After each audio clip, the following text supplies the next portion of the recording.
All right, Premier. So, did you get a call from Prime Minister Mark Carney before he made this decision in China? Absolutely not. Didn't have any consultation. He didn't consult with any of the automakers. This is going to be terrible for not only just all the people of Ontario, but especially the auto manufacturers, the supply chain. We're letting China into a market that's going to have lower tariffs than our largest market, the U.S., and I don't think that's going to go over too well with President Trump, but it's going to hurt every single auto manufacturer, every single supply chain that has anything to do with the auto sector. This was not thought out properly. It wasn't consulted. It was a knee-jerk reaction as far as I'm concerned, and this is going to be a big problem. But the Prime Minister is simply reverting back to what was already in place in 2024. Why was it okay then, and why is it bad today? Well, again, this is a Chinese government that doesn't respect labor laws, that doesn't respect making cars environmentally friendly, with they basically making it with coal. They're heavily subsidized, totally against all the auto workers here in Ontario and across the country. This is not a good situation for the auto sector as a whole. So what is it going to mean, do you think, for the future of the auto sector in Canada? And you had mentioned earlier this week that it could jeopardize the talks with U.S. President Donald Trump. What effect do you think it'll have? Well, first of all, anyone who buys these cars, they won't be allowed to go to the U.S. Cybersecurity. I call it the spy car that they're bringing in, and they won't be allowed to get over there. And it's going to tick off the Americans that 80% of our autos are going down there. I believe that, speaking to the auto sector, speaking to the supply chain as well, they were coming up with a collaborative agreement, but now throw China in here for what? They aren't going to manufacture here.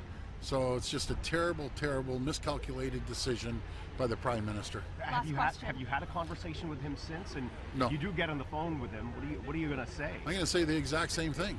What I said right here. This wasn't thought out. No consultation at all.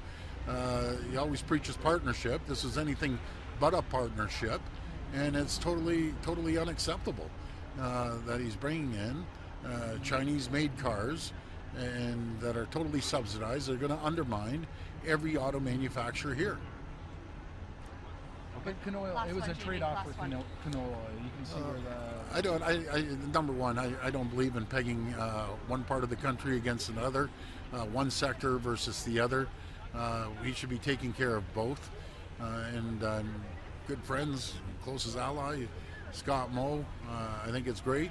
That's fine. Along with our East Coast premiers on the lobster, but it's just really annihilated the auto sector. They start off with always saying 3%.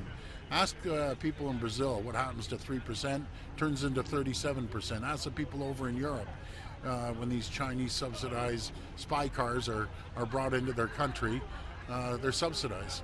And they undermine every single auto worker out there. I've had an opportunity, and I'll continue to talk to Lana Payne from Unifor. I'll be reaching out to all the auto manufacturers here in the supply chain folks. I've also spoke to a few of them. You call these spy cars, but the only vehicles from China that are currently able to produce or be sold in Canada right now are Polestars and Teslas. Are those spy cars?